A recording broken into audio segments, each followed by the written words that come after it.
Merci pour la fraîche onction sur ma vie, me rendant à même de collaborer aux hautes fréquences élevées de ton onction.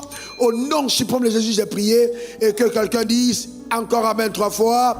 Amen, Amen, Amen. Tu peux t'asseoir dans sa glorieuse et sublime présence. Que Dieu te bénisse là où tu te trouves en ce moment. Que Dieu te bénisse à l'endroit du monde où tu es. Sache que la distance dans le règne spirituel n'est jamais un problème. Aussi longtemps que la foi est trouvée dans ton cœur, Dieu agira dans ta vie là où tu es. Dans le livre de Daniel 11 au verset 32, il est écrit: il séduira par des flatteries les traîtres de l'alliance, parlant de l'impie, parlant de l'antéchrist, parlant justement des événements de la fin des temps. Daniel prophétise. Et il dit, à la fin des temps, va donc s'élever cet impie qui va séduire les traîtres de l'alliance par des flatteries. Mais il dit, mais, ça veut dire que tout le monde ne sera pas séduit. Non, non, non, tout le monde ne sera pas séduit. Mais ceux du peuple qui connaîtront leur Dieu agiront avec fermeté. En d'autres termes, Daniel nous fait savoir par l'Esprit de Dieu qu'à la fin des temps, la priorité majeure des saints serait de connaître leur Dieu. Car il dit, ceux du peuple qui connaîtront leur Dieu agiront avec fermeté.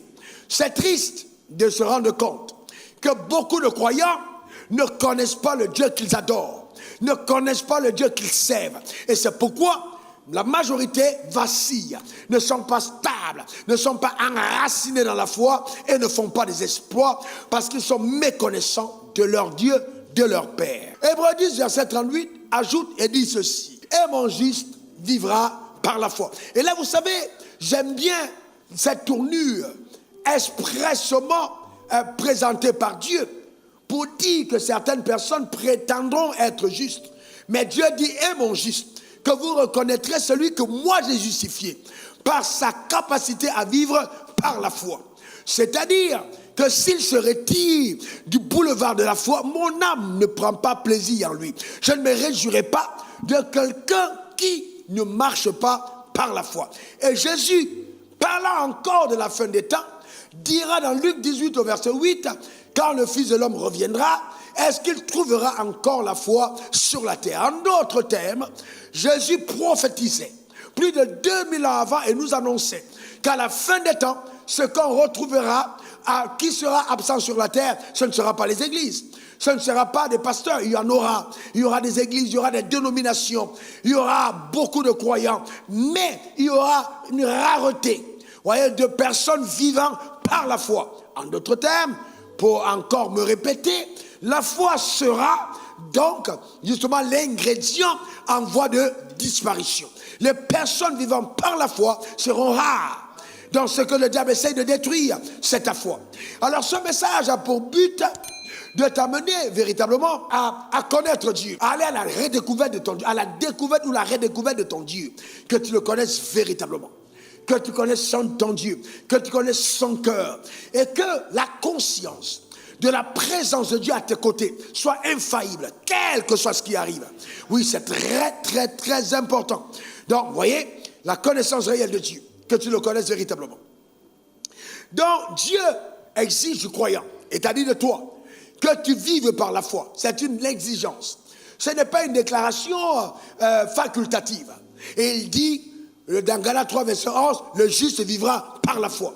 Donc, et dans Hébreux 11, verset 6, voyez-vous, que tous ceux qui s'apportent de Dieu croient qu'il existe, que Dieu est le rémunérateur de ceux qui le savent. Dans la foi, il est impossible de lui être agréable. Donc, autant de textes pour montrer que Dieu veut que tu vives par la foi. Et la foi, nous la définissons comme étant une ferme confiance en Dieu qui est démontrée. Dans une confiance en Dieu. Mais nous savons tous qu'il est impossible de faire confiance à quelqu'un que tu ne connais pas. L'étranger, on a toujours peur parce qu'on ne sait pas exactement quels sont ses motifs. Donc la connaissance de Dieu est indispensable pour mener une vie de foi. Il y a des choses quand tu les entends et que tu les as entendues, tu es condamné à avoir une vie différente. Donc je te prie, Dieu a accordé une grande attention. J'ajoute en disant ceci. Le Saint-Esprit m'a dit au début de ce deuxième culte, dis-le-leur, les 12 facettes de mon œuvre, les 12 choses que tu dois savoir, sujet de Dieu que tu enseignes, ce sont des convictions que je t'ai révélées qui ont fait de toi et qui font de toi ce que tu es en moi. Voyez-vous, donc c'est comme une forme de legacy, de testament ouvert que j'ouvre pour te permettre d'entrer. Amen. Là où je suis entré, où Dieu par sa grâce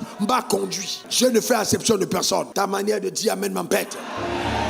Donc, voyez-vous, dans la vie spirituelle, et toi et moi, nous sommes décidés et déterminés à l'amener et de la meilleure des façons. 12 choses que tu dois savoir. La première des choses, numéro 1, eh bien, c'est que Dieu est le Dieu créateur. Il est le créateur. Dieu est le créateur. J'entends quelqu'un dire, mais ça je le savais déjà. Mais ne sois pas pressé, parce que la révélation est belle, elle est importante. Dans Genèse 1, verset 1, il est écrit, au commencement, Dieu créa les cieux et la terre. En d'autres termes, voyez-vous, celui qui a créé, c'est Dieu. Donc, voyez, il y a une différence entre le créateur et le fabricant. Dieu n'est pas un fabricant, Dieu est un créateur. Le créateur est celui qui a la capacité, à partir de rien, il part de l'inexistant et il appelle à l'existence ce qui n'existait pas avant. Et Dieu est le créateur.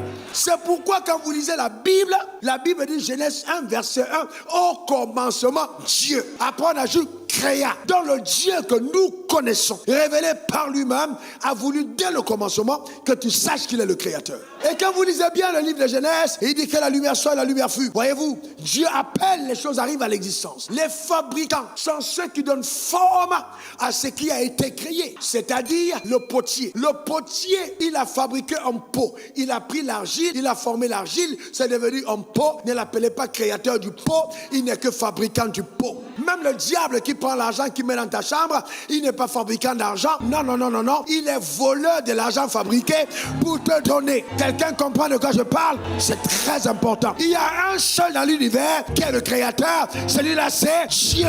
Et ça change tout. Et la Bible dit dans Somme 24, verset 1, la terre et tout ce qu'il renferme, tout ce qu'elle renferme, et le monde et ceux qui l'habitent. Dans le créateur est le propriétaire légitime de tout ce qu'il a amené à l'existence. C'est le propriétaire légitime. Donc si vous voulez vos petits titres de propriété de 100 mètres carrés, ça c'est votre problème. Voyez-vous, c'est une usurpation temporelle parce que vous n'êtes pas propriétaire.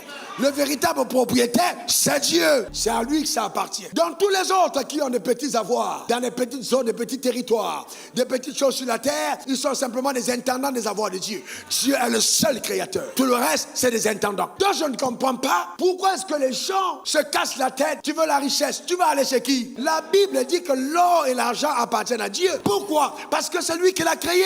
C'est lui le créateur. Ça lui appartient. Même s'il fait de toi le jouisseur. N'est-ce pas une bonne nouvelle? N'est-ce pas extraordinaire?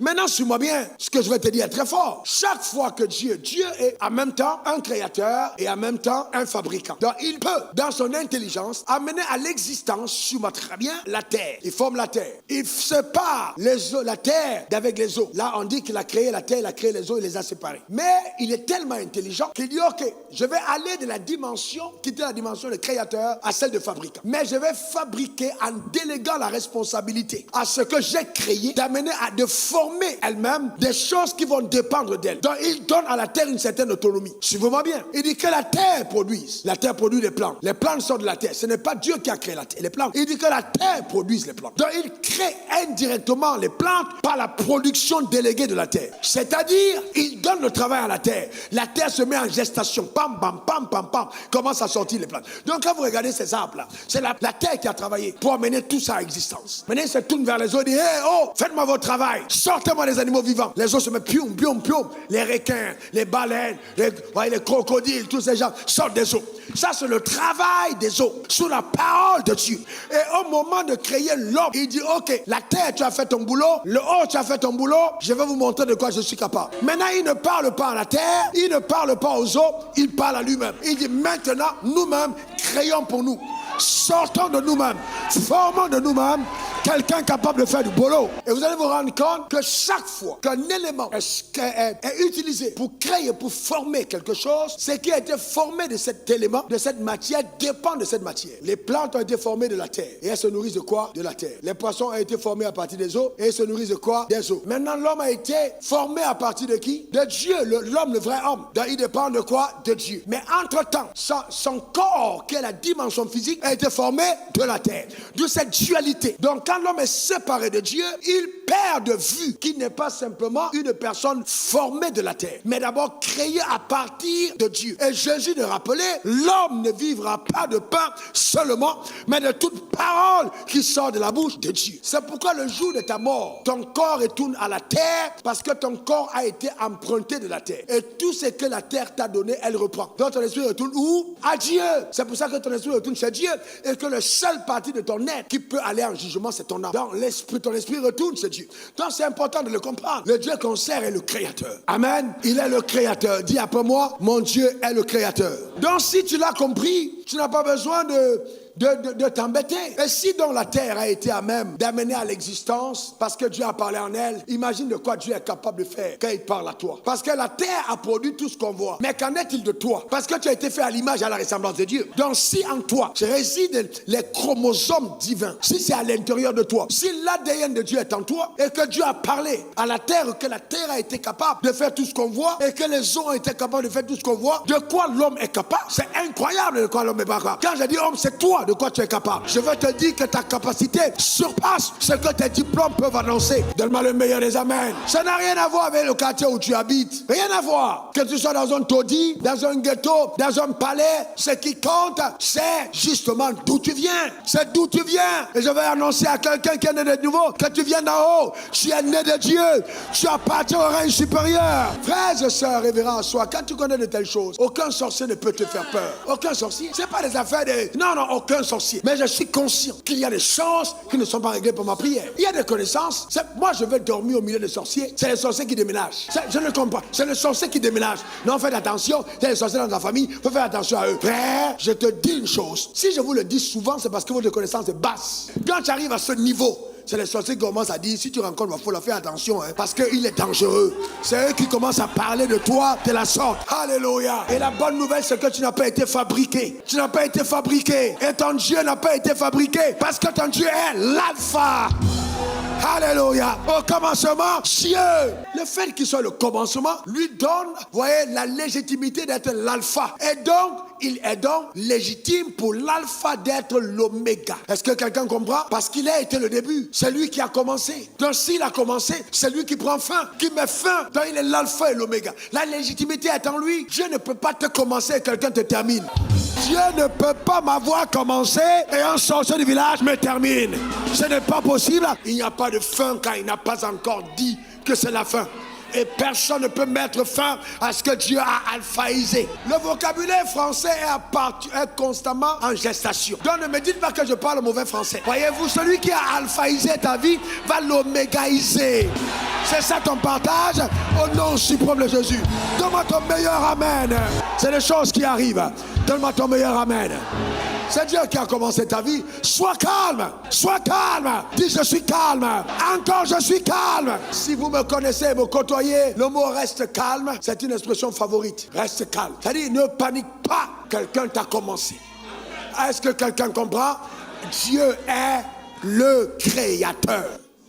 Non. Mais le Créateur est unique, c'est Dieu. Votre adoration change. Votre manière de vous tenir à sa présence change. Parce que vous comprenez qu'il est le Créateur. De deux, Dieu est bon. Les thèmes que nous disons tout le temps, Dieu est bon. Amen. Dieu est bon. Alléluia. Certaines personnes, quand ils écoutent, ils vont dire, ouais, mais de dire Dieu est bon. Donne amen. Psaume 59, verset 17. Oh, ma force, c'est toi que je célébrerai dès le matin. Car tu es pour moi une haute retraite. Je célébrerai ta bonté. Je vais célébrer quoi? Ta bonté. Parce que Dieu est bon. Tu es ma haute retraite. Dieu te célébrerai. Dieu est ton bon Dieu. Psaume 73, verset 1. Oui, Dieu est bon pour Israël. Pour ceux qui ont le cœur pur. Il est comment? Il est bon. C'est fantastique. Notre Dieu est bon, incroyablement bon. Et vous savez, la différence entre Dieu et le diable, c'est que Dieu est un bon Dieu et le diable est un mauvais diable. Voilà la différence. Dieu est un bon Dieu et le diable est un mauvais diable. Tout ce que Dieu fait, même si ça paraît mauvais, c'est toujours bon. Et tout ce que Satan fait, même quand ça paraît bon, c'est toujours mauvais.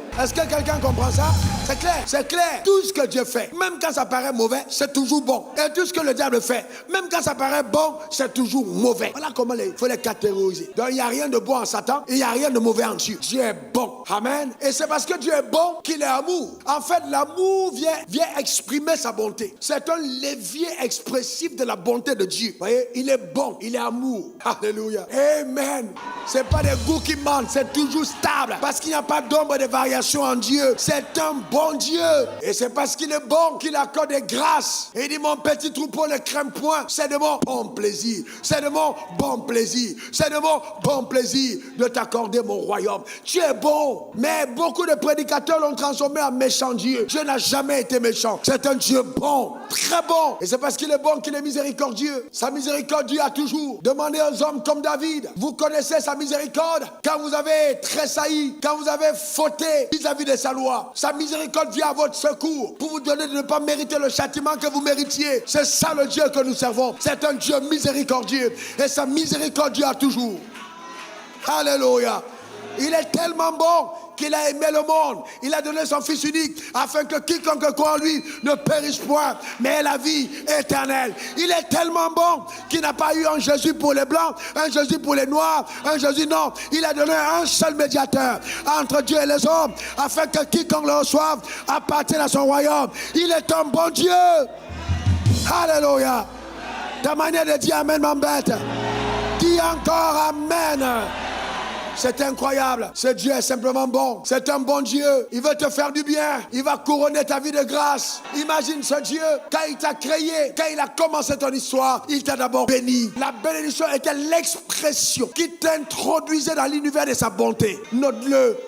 C'était l'expression qui t'introduit dans l'univers de sa bonté. C'est la mise en bouche du royaume. Je n'ai pas dit que c'est l'entrée mise en bouche. Parce que quand vous mangez et que vous êtes dans une belle table, il y a la mise en bouche avant l'entrée. La mise en bouche, c'est ces petits trucs qu'on te donne avant, juste le temps de donner à tes papilles, d'être, de retrouver, si tu avais excès de salive, que ça disparaisse, pour apprécier le goût de ce qui va venir après. Donc c'est une mise en bouche, comme pour nettoyer tes papilles dégustatives, pour que tu puisses ne pas rater la couleur d'un seul ingrédient, la salaison, voyez le côté pimenté de tout ce qu'il y a dans tous les petits ingrédients, comme des notes de musique que tu puisses interpréter chacune d'entre elles. La mise en bouche t'amène à cette étape-là. Et la mise en bouche dans le royaume, c'est la bénédiction. Il te bénit avant de te dire bonjour. Ça, ce n'est pas protocolairement correct. Mais il te bénit d'abord. Quelqu'un que tu rencontres pour la première fois. Imagine, tu arrives quelque part et puis il rencontre quelqu'un. Au lieu de le saluer, il commence à prophétiser sur toi. Il te bénit, bénit. Après, il te dit bonjour, ça va? C'est pas étrange. C'est comme ça que Dieu est. Il te bénit d'abord. Pour que même ta salutation prenne une autre couleur. Que tu ne le salues pas de façon bizarre. Que tu comprennes que tu es rentré en contact avec le maître de la bonté. Est-ce que quelqu'un comprend? Le seul capable de changer ton histoire. Il te bénit pour que personne ne te trompe. C'est quoi ces histoires de femmes pressées qui manquent de foi? Allez épouser les païens, ça ne sert à rien. Dieu est tellement bon. Il est tellement bon que tu ne trouveras jamais hors de lui ce qui pourra te satisfaire. Donne-moi le meilleur des amen. Dis encore amen. Alléluia. Amen. Mais laisse-moi te dire. Alors écoute-moi bien, assieds-toi. Assieds-toi, je ne veux pas que tu oublies ça. Quand on parle de bonté de Dieu, c'est que Dieu est celui qui te convient. Dieu est celui qui te convient. C'est-à-dire que si tu dois avoir quelque chose, c'est lui. Au-dessus du travail, au-dessus du mariage, au-dessus de l'argent, au-dessus du succès, au-dessus de tout, il est celui qui te convient. De deux, il est celui qui veut du bien à ta personne et qui pense de bien pour toi 24 heures sur 24. Il veut du bien à ta personne. Il pense du bien pour toi 24 heures sur 24. C'est-à-dire que quelle que soit la hauteur de ta pensée au sujet du bien sur ta personne, c'est toujours 1 milliard de fois plus inférieur à ce que Dieu pense. Donc se soumettre à lui, c'est vraiment permettre à sa bonté de submerger notre existence. Et se soustraire de ses voies, c'est s'attacher à la folie pour échapper à la bonté de Dieu. C'est incroyable. Dieu est fabuleux. Et ensuite, numéro 3, pendant sa bonté, il est le seul capable de te satisfaire. Mesdames, notez-le bien, hein? Dieu est le seul capable de te satisfaire. Homme, écrivez le bien. Dieu est le seul capable de te satisfaire. La satisfaction ne viendra donc pas du fait de chercher à gauche, à droite à gauche, mais de se caser en Dieu. Donne-moi ton meilleur amen. Parce que vous voyez, il est le seul capable de t'extasier d'un bonheur indescriptible. Il t'extasie. Le bonheur de Dieu, c'est à couper le souffle. À un certain moment, tu crois que ton cœur va arrêter de battre. Tu es entré dans les fréquences indescriptibles du bonheur. Tu te dis, mais attends, mais de quoi il s'agit là? Mais qu'est-ce qui m'arrive? Non, Dieu t'a donné de humer, de goûter, de déguster une portion de son bonheur, de sa bonté. Alléluia. Quelqu'un dise encore amen. Donne-moi un meilleur amen. N'est-ce pas extraordinaire ce que Dieu peut faire? Dites-moi, mesdames, mesdemoiselles et messieurs, avec un Dieu pareil, ne devons-nous pas l'adorer et le louer? Répondez bien. Est-ce qu'on ne doit pas le louer? Est-ce qu'il ne mérite pas qu'on lui fasse confiance? Dieu ne trompe pas, il ne déçoit pas. Troisième point et le dernier du jour, Dieu est un Dieu de distinction. Note-le bien parce qu'il faut que tu comprennes. C'est un Dieu de distinction. C'est-à-dire que quand il t'amène à toi, à lui, c'est que ta vie est couronnée d'un diadème de distinction.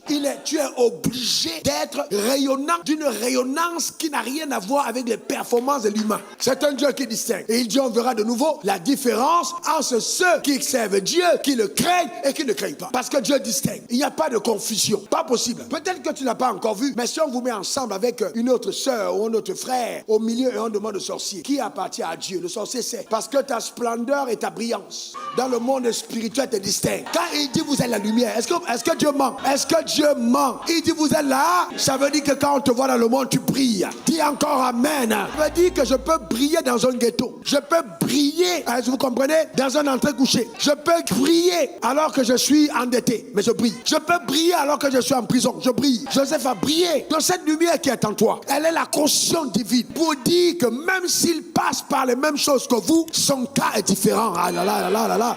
Son cas n'est pas le même. Parce que la fin d'une chose au mieux que son commencement.